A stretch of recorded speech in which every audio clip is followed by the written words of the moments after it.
तो चलिए आइए शुरू कर लेते हैं आंकड़े हमारे फैसला आपका के बड़े विषय की। जी हां, आज प्रधानमंत्री मोदी की अध्यक्षता में नीति आयोग की गवर्निंग काउंसिल की बैठक हुई। मकसद 2047 तक विकसित भारत के रोड मैप का खाका खींचना था, लेकिन कांग्रेस शासित राज्यों के मुख्यमंत्रियों ने बैठक का बहिष्कार कर दिया। न कर्नाटक के मुख्यमंत्री सिद्धरमैया आए, न ही तेलंगाना हिमाचल प्रदेश के मुख्यमंत्री, वहीं पंजाब के मुख्यमंत्री भगवंत मान और झारखंड के मुख्यमंत्री हेमंत सोरेन ने भी बैठक से दूरी बनाई। हालांकि पश्चिम बंगाल की मुख्यमंत्री ममता बनर्जी बैठक में पहुंची, लेकिन थोड़ी ही देर बाद बैठक से बाहर आ गई। ममता ने आरोप लगाया कि उन्होंने बोलने का मौका नहीं दिया, बैठक में माइक बंद कर दिया, अपमानित किया गया। हालांकि वित्त मंत्री निर्मला सीतारमण ने ममता के आरोपों को खारिज कर दिया। ऐसे में सवाल है कि क्या पश्चिम बंगाल की मुख्यमंत्री झूठ बोल रही हैं? और सवाल यह भी है कि नीति आयोग की बैठक पर सियासत की। आज इसी मुद्दे पर हम चर्चा करेंगे, जनता की राय भी जानेंगे और आपको बताएंगे, लेकिन उसके पहले ये रिपोर्ट।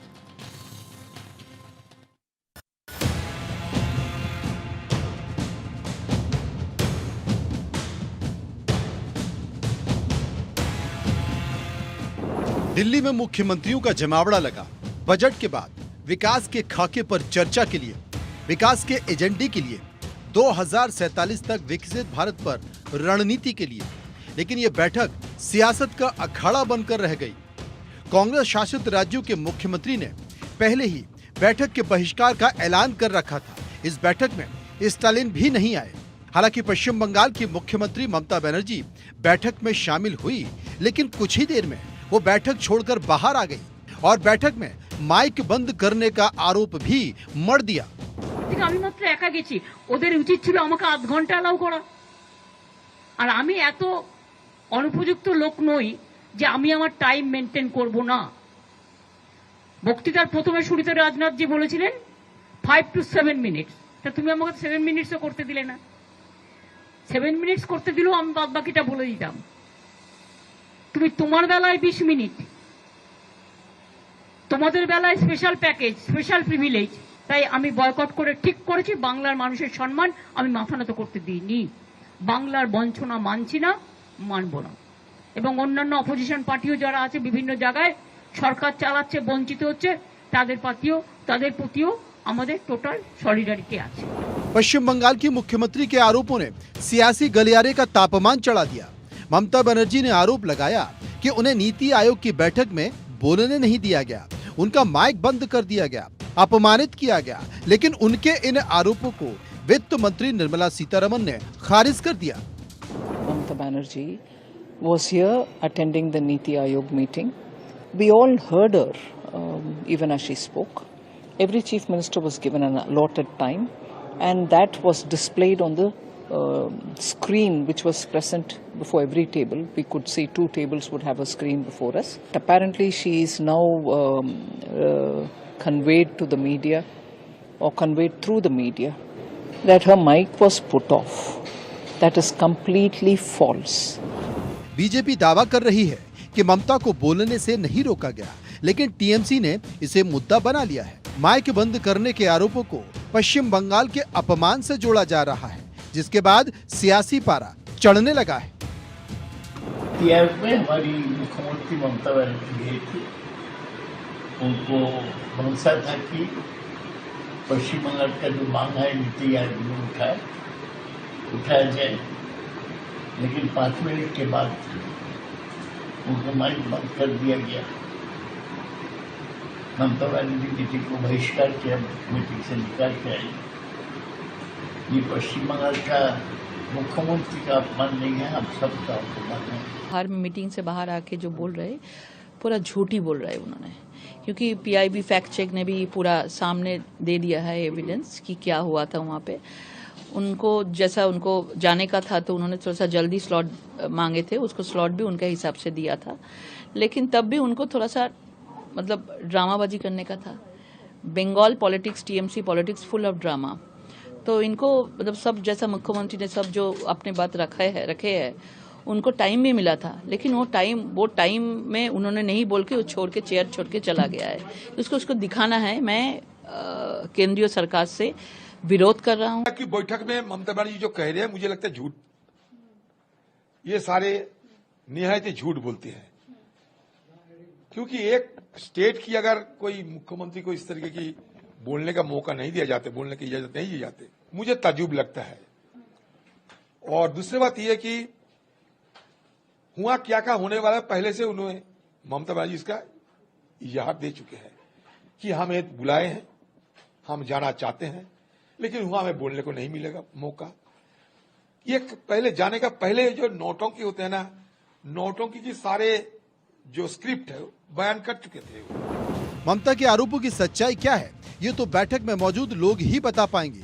लेकिन सवाल ये है कि विकास के एजेंडे पर चर्चा के बजाय सियासत क्यों? नीति आयोग की बैठक का बहिष्कार क्यों?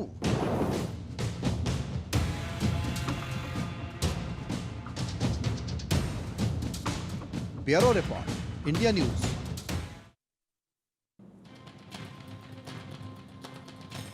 मिशन 2047 विकसित भारत का संकल्प, और इसी के मद्देनजर नीति आयोग की बैठक रखी गई। लेकिन ये बैठक सियासत में बदल गई। ममता बनर्जी ने बाहर निकलते ही विरोध किया और साफ तौर पर कहा कि मुझे बोलने नहीं दिया गया, मेरा माइक बंद कर दिया गया। जबकि वित्त मंत्री निर्मला सीतारमण ये कहती नजर आई कि वो फुल ऑफ ड्रामा है, बोलने का पूरा मौका दिया, जबकि उन्हें कोलकाता जाना था, उनकी बारी से पहले उनको बोलने का मौका दिया गया। अब इसे किस तौर पर समझें? कुछ सवाल हैं जो लगातार घूम रहे हैं, क्योंकि इस पर सियासत हो रही है, बयानबाजी हो रही है, चर्चा हो रही है। और यही कारण है कि इस पर हमने एक सर्वे किया। उन सर्वे में कई सारे सवाल पूछे, लोगों की राय निकल कर आई और वो राय आपको दिखाते हैं। पहला सवाल जो हमने सर्वे में पूछा, पहला सवाल था कि नीति आयोग की बैठक के बहिष्कार की राजनीति पर आपकी राय क्या है? 16% लोगों ने कहा अराजक राजनीति, 22% लोगों ने कहा केंद्र विपक्ष का मतभेद बड़ा है, 8% लोग संवादहीनता की स्थिति बता रहे थे और 45% लोग बता रहे थे कि इससे विकास पर असर पड़ेगा। 9% लोग इन विकल्पों में से किसी को चुनना नहीं चाहते थे। अश्वनी शाही बीजेपी नेता, सोफिया खान टीएमसी नेता, हिमांशु भट्ट वरिष्ठ पत्रकार, तीनों इस वक्त हमारे साथ मौजूद हैं। सबसे पहले मैं सोफिया खान इस वक्त हमारे साथ मौजूद हैं, जो कि टीएमसी के नेता हैं।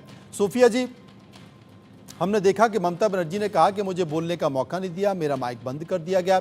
बावजूद इसके राजनाथ सिंह, वित्त मंत्री निर्मला सीतारमण, यहाँ तक कि आपके महागठबंधन के साथी कांग्रेस के नेता भी कह रहे हैं कि ममता बनर्जी झूठ बोल रही। ऐसा हुआ ही नहीं। बंगाल की आदत है कि बस ड्रामा करना है। सभी को नमस्कार जी।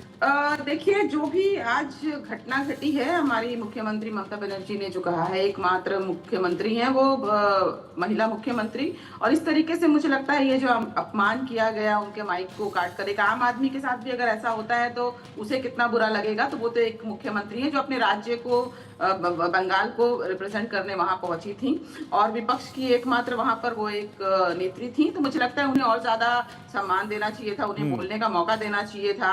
और सिर्फ यही नहीं, बल्कि नीति आयोग में बहुत सारी नीतियों के ऊपर बातें उठी, राज्यों में फंड्स जो हैं उसको लेकर बातें उठी थी। तो चूंकि हम जानते हैं कि बंगाल को वंचित किया गया है, मनरेगा और आवास योजना के जो फंड हैं वो ऑलरेडी 2 साल से पेंडिंग है, बंगाल को नहीं दिया गया केंद्र की तरफ से। कई जो श्रमिक है, 20 लाख से ज्यादा श्रमिक जो है यहाँ पर वंचित हैं उस पैसों से। तकरीबन 1,65 करोड़ रुपए जो है, करोड़ रुपए वो बकाया है। तो इन सारी बातों को लेकर वो पहुंची थी और बहुत आशा के साथ पहुंची थी कि बंगाल के साथ कोई दोहरी नीति ना हो। लेकिन वहां जाने के बाद यही पता चला कि हर बार की तरह दुगनी नीति की गई है। जहां पर भाजपा के शासन नहीं है वहां पर एक रवैया है, और जहां पर भाजपा का शासन है उन राज्यों के लिए दोहरा रवैया है। ये तो बिल्कुल साफ दिख रहा था। और ये भी साफ दिख रहा था जिस तरीके से जो ममता बनर्जी आरोप लगा रही हैं नीति आयोग की बैठक के बाद, वो भी साफ दिखाई दे रहा था। चूंकि आपने जिक्र किया सोफिया जी कि बंगाल का बहुत सारा पैसा केंद्र सरकार ने रोक रखा है, जिसमें वो मनरेगा है। तो मैं आपको बताता हूं कि एक यूसी सर्टिफिकेट होता है, यूटिलाइजेशन सर्टिफिकेट। केंद्र सरकार जब राज्यों को फंड देता है और राज्य जब उन फंड को खर्च करता है तो उसका यूटिलाइजेशन सर्टिफिकेट देना होता है केंद्र को।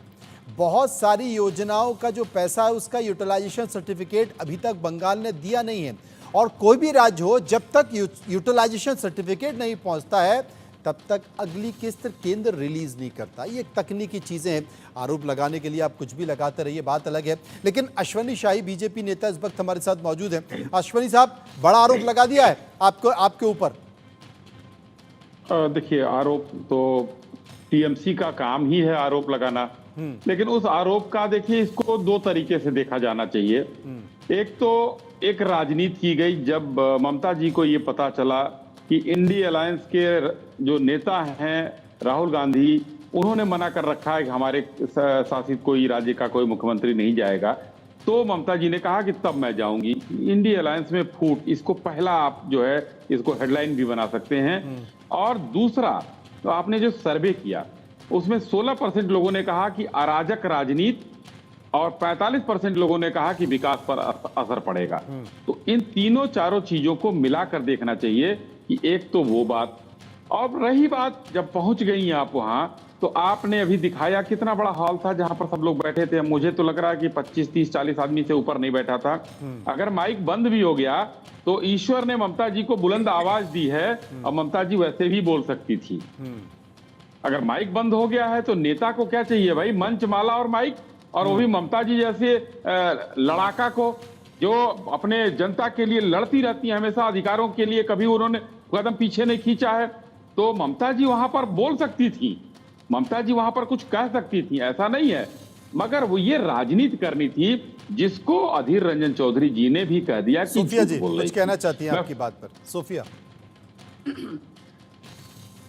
मैं देखिए, ये बहुत ही विचित्र बात इन्होंने कही, भाजपा के जो प्रवक्ता हैं। मैं ये कहना चाहूंगी कि ये कह रहे हैं कि माइक बंद होने, इन्होंने स्वीकार कर लिया कि माइक बंद कर दिया गया, और माइक बंद करने के बाद भी वो बोलती रही। तो आत्मसम्मान बोल के कोई चीज है कि नहीं है? इससे पहले वो इंतजार करती कि उनके मुंह पर लाकर टेप लगा दिया जाए।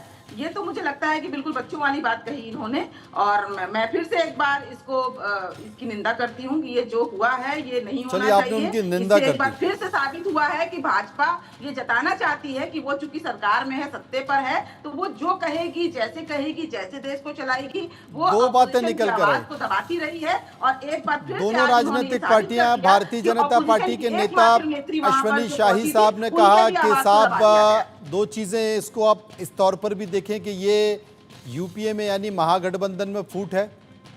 महागठबंधन के सभी सहयोगी दल जिनकी सरकारें अलग अलग राज्यों में हैं, उन्होंने कहा कि साहब हम नहीं जाएंगे, लेकिन ममता बनर्जी पहुंच गई। तो ये महागठबंधन में फूट है, आप इसको देखिए। नहीं सोफिया जी, मैं आता हूँ। सोफिया जी वालों से ही बात कर रहा हूं, आप किसी और को मत बुलाइए। मैं आपके पास आता हूँ। हिमांशु जी, यही प्रॉब्लम है। नहीं देखिए, हमारे देश के राजकारण के अंदर हिमांशु जी मैं आपके पास आता हूं। प्रॉब्लम है मनोज जी। नहीं हिमांशु जी, मैं आता हूं आपके पास। तो एक तो बात ये रही हिमांशु जी जो कि अश्वनी जी ने कही। दूसरी बात साफ तौर पर जिसका जिक्र सोफिया जी कर रही हैं, लेकिन क्या सोफिया जी की पार्टी की नेता पश्चिम बंगाल की मुख्यमंत्री ने एक संकेत दिया कि अगर मैं भी नहीं गई तो सब कुछ गुडी गुडी निपट जाएगा, तो चलो चलते हैं रायता फैला के आते हैं। तो एक संकेत रायता फैलाने का भी दे दिया, और बाद में फिर महागठबंधन के साथियों को कहा कि देखो तुम तो विरोध करते रहे बाहर, और मैं अंदर भी गई, रायता भी फैलाया, और रायता फैला के बाहर विरोध भी कर दिया। तो मैं ज्यादा ठीक हूं कि तुम ज्यादा ठीक हो? हिमांशु जी। अच्छा, अभी देखिए, यही तो नीति। अभी देखिए, ये चर्चा जो खड़ी हुई है, आज हम इकट्ठे हुए हैं कौन सी चर्चा के लिए? पहली बात पहले लेते हैं, जैसे हमारे जो रायता फैलाया उसकी चर्चा के लिए। अच्छा, रायता फैलाया उसकी चर्चा करता हूँ। भाजपा के मित्र ने जो पहली बात कही ना, उसके लिए दो वाक्य। कि देखिए, ये तो देखा जाता है कि इंडिया अलायंस के अंदर वन अपमैनशिप जिसको कहते हैं, तुम कौन होते हो, मैं अपना फैसला खुद लूंगा या लूंगी, ये स्थिति वहां बनी थी। उससे कोई नकार नहीं सकता। हर देश की सामान्य प्रजा को, मेरे जैसे सामान्य आदमी को जो पत्रकारिता करता है 30 साल से, उसको भी समझ में आता है। दूसरी बात, आपने जो रायता फैलाने वाली बात कही, देखिए, ये हमारे डेमोक्रेसी की, हमारी लोकशाही की ये कम नसीबी है कि हम जो रायता फैलता है ना, उसको ज्यादा प्रसिद्धि देते हैं। आज हम इकट्ठे हुए हैं नीति आयोग की बैठक। आज हम ये क्यों चर्चा नहीं कर रहे कि नीति आयोग में क्या क्या नीति विषयक फैसले लिए गए? जो नहीं, देश के चर्चा उत्थान कहाँ के से लिए करें जरूरी है, हिमांशु जी? उसका चर्चा विरोध अभी किसका अभी आया? अभी तक कौन से नीति फैसले आयोग सही के नहीं जो है? विजुअल्स हैं वो तक बाहर नहीं दिए गए हैं, वो हाँ। हम नहीं चला पा रहे हैं। और तो जब विजुअल्स, अब फोटोग्राफ्स आए हैं, फोटोग्राफ्स आए हैं, विजुअल्स का इंतजार कर रहे हैं, तो आप सोचो कि अंदर क्या क्या हुआ होगा, किस योजना में, किस मद में 2047 के, वो तो डिस्कशन किया जाएगा, उसकी चर्चा बाद में करेंगे। लेकिन चूंकि रायता सबसे पहले आ गया, ममता जी ने बाहर निकल के बोला कि साहब माइक बंद कर दिया गया, 2047 के भारत की कल्पना हम कर रहे हैं, उसके संकल्प की कल्पना कर रहे हैं, लेकिन हमारा तो माइक ही बंद कर दिया। तो माइक बंद कर दिया तो हम क्या कल्पना करें? ये राजकारणी काफी लोग ऐसे होते हैं ना, जो अपनी प्रसिद्धि और अपने वोट बैंक की तरह ऑफिस में, वो गलत भी नहीं करते, वो अपने हिसाब से सही होंगे, मैं उसका मना भी नहीं कर रहा हूं, मगर वो अपने वोट बैंक को केटर करने के लिए जो करते हैं, उससे पूरे देश का क्या अनर्थ होता है वो उनको समझ में नहीं आता। काफी राजकारणी ऐसे, एक ही नहीं, XYZ कोई भी, क्योंकि अपनी प्रसिद्धि उनके लिए सबसे बड़ी होती है। मैं वहां गया था या मैं वहां गई थी तो मेरा महत्व होना चाहिए, बाकी सब भाड़ में जाए, बाकी जो एजेंडा है वो भी गलत। बातें बहुत की गई कि ये इसका चेक नहीं आया, ये नहीं आया, वो नहीं आया, उसका क्या गा जब आपकी पार्टी के कार्यकर्ता आपके राज्य के अंदर केंद्र से दी हुई योजना को अपनी पार्टी की योजना बना के बताते रहे लोगों को।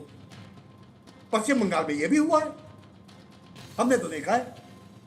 अभी ऐसी स्थिति के अंदर हमें ये अपेक्षा रखना कि रायता नहीं फैलेगा, यही बड़ी बात है।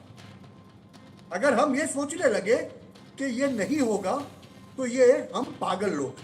और हिमांशु जी, मुझे लगता है कि शायद कोई ऐसा बयान, कोई ऐसी योजना, कोई ऐसा प्रयास जिसमें अब रायता ना फैल रहा हो, बड़ी बात होती है। करीब करीब हर मामले में देखिए अग्निवीर में रायता फैल गया, ठीक है, आप किसी भी बड़ी योजना का जिक्र कर लिए, उसमें रायता फैला जाता है। देश के प्रधानमंत्री सफाई दे रहे कि साहब ऐसा नहीं है, थोड़ा सा सोचिए, सकारात्मक बातों को देखिए, लेकिन विपक्ष कह रहा नहीं, अब तो ऑक्सीजन मिल गई, हम आगे बढ़ेंगे। चलिए एक और सवाल, सर्वे का एक और सवाल हमने जो पूछा, वो सर्वे का सवाल था कि ममता बनर्जी आरोप लगा रही हैं कि नीति आयोग की बैठक में माइक बंद कर दिया गया। लोगों से हमने पूछा इस पर आपकी राय क्या है। 35% लोगों ने कहा पब्लिसिटी स्टंट है, 20% लोगों ने कहा विरोध का नया हथकंडा है, 38% लोगों ने कहा ममता के साथ गलत बर्ताव किया गया है, इस तरह का बर्ताव नहीं करना चाहिए, और 7% लोग इनमें से किसी विकल्प को चुनना नहीं चाहते थे। अश्विनी जी, अभी भी एक बहुत बड़ी संख्या है जो ममता बनर्जी के साथ हैं, और तमाम प्रयासों के बावजूद मैं देख रहा हूं 2014 से आप गढ़ को भेदने की कोशिश कर रहे हैं, लेकिन गढ़ भेद नहीं पा रहे। अब देखिए, गढ़ 3 से 77 तक तो पहुंच ही गए हैं, बाकी अगला आने वाला चुनाव आने दीजिए। कहीं ना कहीं तो अब देखिए उड़ीसा में क्या हुआ, उड़ीसा में इतने दिन से चलती हुई सरकार में हमने अपनी सरकार मेहनत करने का, उड़ीसा और बंगाल में बंगाल भी हिंदुस्तान का ही अंग है। बंगाल में भी इन्होंने ज्योति बसु की सरकार इतने दिन तक चली, ममता जी आखिर में पलट कर ले आई ना, तो हम भी उसमें लगे हुए हैं। 3 थे, हमारे 77 हो गए। लेकिन मैं 2 बातें कहूंगा, मनोज जी और हिमांशु जी, आप लोग हैं, रायता फैलाना आपने नाम दिया, एक नाम देना भूल गए, हेडलाइन बनाना जो उसको कहते हैं, कि आज जो है दिल्ली में राहुल गांधी जी हर चीज की हेडलाइन बना रहे हैं। अब ममता बनर्जी जी ने आकर राहुल गांधी को पीछे कर दिया और ये हेडलाइन बनाकर आप चला रहे हैं, चाहे सर्वे कर रहे हैं या हम लोग चर्चा कर रहे हैं। पीआईबी की फैक्ट चेक आ गया, उसमें भी सब कुछ आ गया। वित्त मंत्री जी ने स्पष्ट कहा आकर कि जो है इन्होंने गलत कहा, सब कुछ नहीं हुआ। अगर आप अपनी चीजों को मांगने आई थी, अपने पूरे प्रदेश का विकास चाहती हैं, तो आपने कहा कि जो सर्टिफिकेट देना है वो सर्टिफिकेट नहीं देती हैं। कुछ पैसा केंद्र से राज्य को जाता है और कुछ पैसा 62,000 करोड़ रुपया अभी वापस नहीं आया है बंगाल से। आयुष्मान योजना वहां लागू नहीं हुई थी। आप वहां पर जो प्रधानमंत्री आवास का जिसमें हिमांशु जी ने जिक्र किया, वो अपनी आवास योजना बनाकर वहां पर चीजें की जा रही थी। सीबीआई को एंटर करने की वहां इजाजत नहीं है। वहां के डीआईजी सरकार के जो है भारत सरकार के खिलाफ धरने पर बैठ जाता है। एक 60 साल की विधवा दादी के सामने उसकी जो दादी को उसके पोती के सामने बलात्कार किया जाता है। कोई किसी चीज का कहीं ममता जी को कोई न खेद है न कुछ है। लेकिन कम से कम राज्य में आप देखिए, पहले दूसरे नंबर पर हुआ करता था औद्योगिक विकास में, आज 6वें से नीचे गिर गया है। ये ममता जी का ही राज है। तो प्रदेश का विकास नहीं कर सकती हैं और वो किसी जनता का विकास नहीं कर सकती हैं। हाँ, विकास उन्होंने किसका किसका किया है। कुछ जो वहां के बेरोजगार नौजवान हैं उनको चौराहे पर झंडा और कैरम देकर वसूली पर काम पर लगा दिया है, पीटने के लिए लगा दिया है। भाजपा कार्यकर्ता है मारो, सोफिया जी, कोई वाकई विरोधी ऐसा है बोल क्या? रहा है मारो। सोफिया जी, वाकई ऐसा है क्या? मैं वहां बहुत करीब से देखा हूं। सोफिया जी सबसे क्या पहले बात? मैं वो रायते वाले बात पर आना चाहूंगी। ये जो ऑपोजिशन की बातों को, ऑपोजिशन के मुद्दों को अगर ये रायता फैलाना कहते हैं तो इससे तो ये साफ जाहिर होता है कि यहाँ पर ऑपोजिशन की आवाज को दबाने की चेष्टा, वो भले सांसद हो, सांसद में भी अगर ऑपोजिशन कुछ कहती अब है देखिए, तो यहाँ तो सस्पेंड कर पत्रकारों दिया ने जाता किया, है। सोफिया जी। मैं मुझे बोलने दीजिए पहले, अश्विनी जी मुझे बोलने दीजिए। आपने बोला, मैंने बड़े धैर्य से सुना, आप भी मेरी बातों को सुनिए, थोड़ा धैर्य लाइए अपने अंदर। देखिए, अरे नहीं, जैसे अगर पार्लियामेंट में भी सांसद में अगर कोई मुद्दे उठते हैं ऑपोजिशन के तो उनको सस्पेंड कर दिया जाता है, वहां पर भी उनके माइक की आवाज को दबा दी जाती है। वही सेम चीज जो है वो यहाँ पर भी देखने को मिला। नीति आयोग में जब ममता बनर्जी गई थी अपने मुद्दों को लेकर, अपनी बातों को लेकर, अपने राज्य की बातों को लेकर, यहाँ पर देखिए, यहाँ पर इंडिया गठबंधन के टूटने की कोई बात नहीं होती। हर राज्य के अपने अपने मुद्दे होते हैं और ममता बनर्जी को लगा कि उनके मुद्दे ज्यादा हैं, उन्हें पैसे नहीं मिल रहे हैं, उनको फंड नहीं मिल रहा है, आवास योजना और मनरेगा के जो फंड्स हैं और जितने भी श्रमिक हैं वो वंचित हैं, उसके कारण वो गई। इसमें ऐसी कोई बात नहीं है कि ऑपोजिशन टूट गया है। ऑपोजिशन के अपने, ऑपोजिशन जहां नहीं, अपोजिशन तो टूट गया। अगर ममता बनर्जी ने, अपोजिशन आपने क्या किया? आपने उनकी आवाज को दबा दिया, आपने माइक को काट दिया और अब आप कहते हैं कि वो माइक कट गया तो उनको खुद से बोल देना चाहिए था। तो ये सब बेकार की बातें हैं। और जहां तक मुझे लगता है कि ये जो मुद्दे हैं ये बिल्कुल ये चाहते हैं कि ऑपोजिशन कुछ ना कहे, ऑपोजिशन चुप रहे। और ये बहुत सारे ये जो कह रहे थे बूढ़ी माँ और बूढ़ी औरत और उसके, ये सारे जो मनगढ़ंत कहानियां हैं भाजपा की, मुझे लगता है फैक्ट के साथ अगर ये बैठे तो ज्यादा अच्छा होगा। फैक्ट चेक करिए। बंगाल में अगर कह देने से कि ये हो गया, वो हो गया, औरतें असुरक्षित हैं, फला है, ढका है, ये देखिए कुछ नहीं होता। वो कहते हैं ना, एक कहावत है, वो कत्ल भी करते हैं तो चर्चा नहीं होता। आप देश में कुछ भी कर लीजिए और जहां तक आपका अहंकार है कि यहाँ से 3 से 77 हो गए, लेकिन आप ये भी तो देखिए ना कि आप 18 से 12 पर आ गए। इस लोकसभा में क्या हुआ? आप 18 थे लेकिन आप 12 पे आ गए। इसको भी देखिए आप किस तरीके से नीचे गिरे हैं। बंगाल को जितना भी आपने किसी भी तरीके से कई मुद्दों से उसको, लेकिन वो पिछले वो विधानसभा के आंकड़ों पर तो बात करते हैं लेकिन लोकसभा के आंकड़ों पर बात नहीं करते। सोफिया जी, सर्वे का एक और सवाल, बड़ा रोचक सवाल, और उस सवाल की चर्चा हम करेंगे तो और अच्छा लगेगा। सर्वे का एक और सवाल हमने लोगों से पूछा कि क्या नीति आयोग को खत्म कर फिर से योजना आयोग की वापसी करनी चाहिए। 48% लोगों ने कहा हाँ, 33% लोगों ने कहा ना, 17% लोग कह रहे थे नाम बदलने से फर्क नहीं है, काम वही है, और 2% लोग इस पर कुछ भी कहना नहीं चाहते। बेहतर जवाब इस पर हिमांशु देंगे। हिमांशु जी, ये जो बात है ना, नाम बदलने से कुछ नहीं होगा, ये बात को मैं मानता हूं, मगर नीति आयोग जब बनाया गया है वहां पर सीधी स्पष्ट रूपरेखा दी जाती है। 2047 तक भारत को विकसित राष्ट्र बनाना। अगर कोई प्रधानमंत्री कोई भी हो, एक्स हो, वाई हो, जेड हो, अभी नरेंद्र भाई है, नरेंद्र भाई बोल रहे हैं कि मेरी ख्वाहिश मेरे देश को 2047 तक विकसित राष्ट्र बनाना है, तो क्या उसमें कुछ गलत है? नहीं तो 47 तक नहीं, 47 तक तो नहीं, 47 तक प्रधानमंत्री होती, 47 तक तो नरेंद्र मोदी जी नहीं रहेंगे ना हिमांशु जी। नहीं, वही तो बोल रहा हूं मैं, क्योंकि खुद उन्होंने कहा, होता है, खुद उन्होंने अपने भाषण में कहा होता है, उनको पता है कि मैं एक रोड मैप तैयार करके जाऊंगा जिसके ऊपर चलने से हमारा राष्ट्र मेरे बाद एक विकसित राष्ट्र बनेगा। अच्छा, एक चीज हिमांशु जी, मैं एक चीज आपसे पूछना चाहता हूं, एक चीज आपसे पूछना चाहता हूं। 2024 चल रहा है, 2047 का आप रोड मैप बना रहे हो, 2047 का, और आज जो नीति आयोग की बैठक में आपने प्लान किया उसमें रायता फैल गया, तो आप आज का रायता फैलने से नहीं बचा पा रहे हो, तो 2047 के रायते की चिंता आज क्यों कर रहे हो? अरे भाई, ऐसे रास्ते होते हैं जो हमेशा कठिन होते हैं और ये कठिन रास्तों में से होके ही गुजरना पड़ता है। आग में तप के ही सोना कंचन बनता है। आपको ये बात समझनी चाहिए कि जहां कोई इंसान 72 साल का इंसान, मैं इसको इस नजरिए से देखता हूं, कोई पॉलिटिशियन के ऊपर खामियां नहीं निकाल रहा, किसी के किसी पक्ष में नहीं बोल रहा। 72 साल का पॉलिटिशियन अगर उसके विचाराधीन अपने राजकीय पक्ष जो सत्ता पर 10 साल से रहा है, अगले 5 साल रहने वाला है, वो पक्ष पर से एक रूपरेखा बना के कहता है कि मैं 2047 तक हमारे राष्ट्र को विकसित राष्ट्र बनाऊंगा, तो ये हमारे सबकी एक फर्ज बनती है कि उसको शांति से सुना जाए। अभी उसमें विरोध करने वाले लोग भी होंगे, वो विरोध करने के काबिल तब होंगे मेरे हिसाब से एक पत्रकार के लहजे से, अगर वो उससे बेहतर रास्ता दिखा सके, रायता फैला के नहीं, रायता फैला कर नहीं, आप सकारात्मक तरीके से बेहतर रास्ता दिखाओ तो आपके रास्ते को देखने के लिए तैयार है, लेकिन नकारात्मक तरीके से अगर आप संकेत दोगे तो फिर ये उचित नहीं होगा, इसे लोग गलत मानेंगे। एक और सर्वे का सवाल जो हमने लोगों से पूछा कि क्या राज्यों के बजट आवंटन और विकास नीतियों में भेदभाव किया जा रहा है।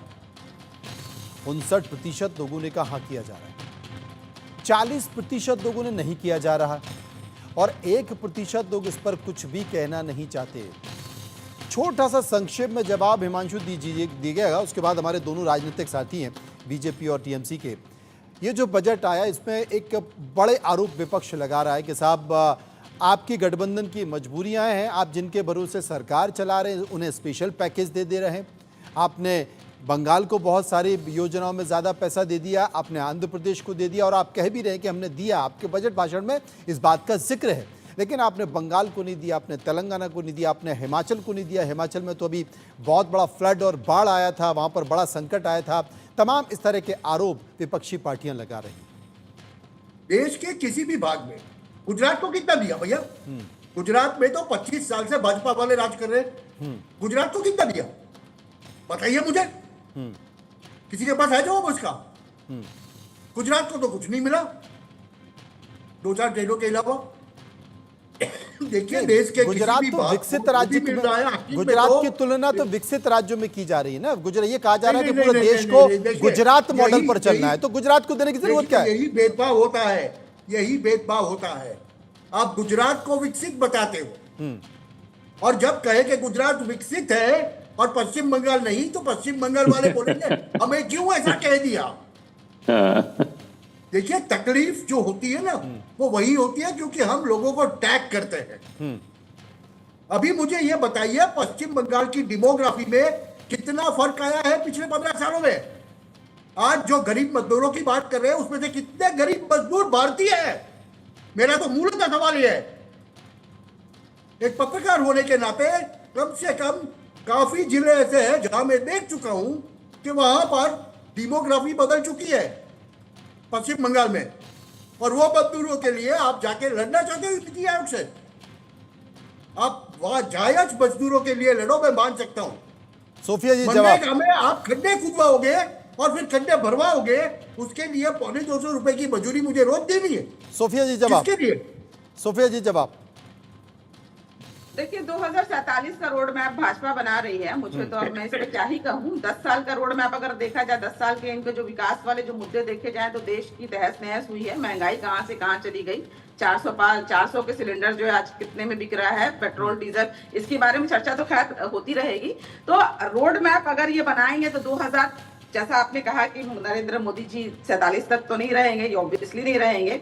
हम 2024 में भी वो रहेंगे कि नहीं रहेंगे वो भी एक दुविधा की बात है। नीतीश कुमार ने जिस दिन यू टर्न कर लिया उसके बाद इनकी जो सरकार है बिल्कुल फ्लैट हो जाएगी।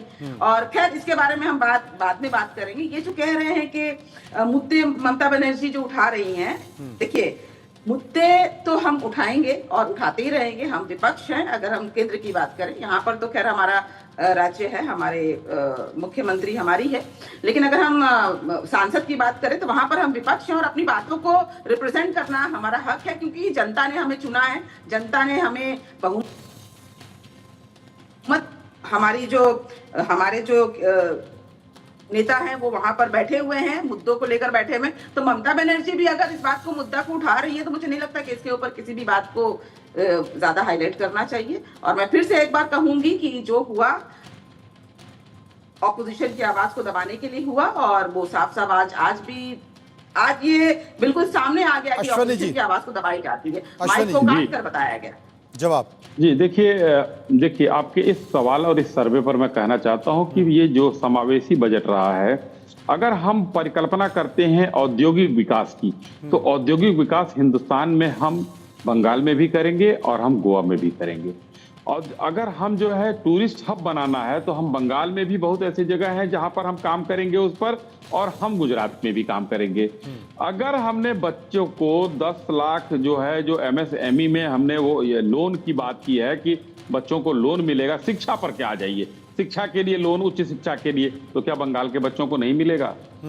हमने पूर्व के लिए जो है पूर्वोदय पॉलिसी की है, तो क्या उसमें बंगाल नहीं आता है और सिक्किम से लेकर और सारी प्रदेश बिहार नहीं आता है उसमें? तो यहाँ पर ये पूर्वोदय पॉलिसी में हम सबको लेकर आए हैं, तो यहाँ किसी के साथ भेदभाव नहीं है।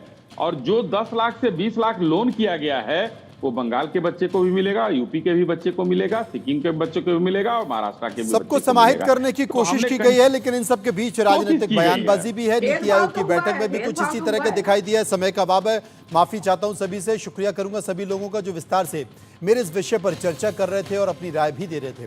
आगे बढ़ते इस वक्त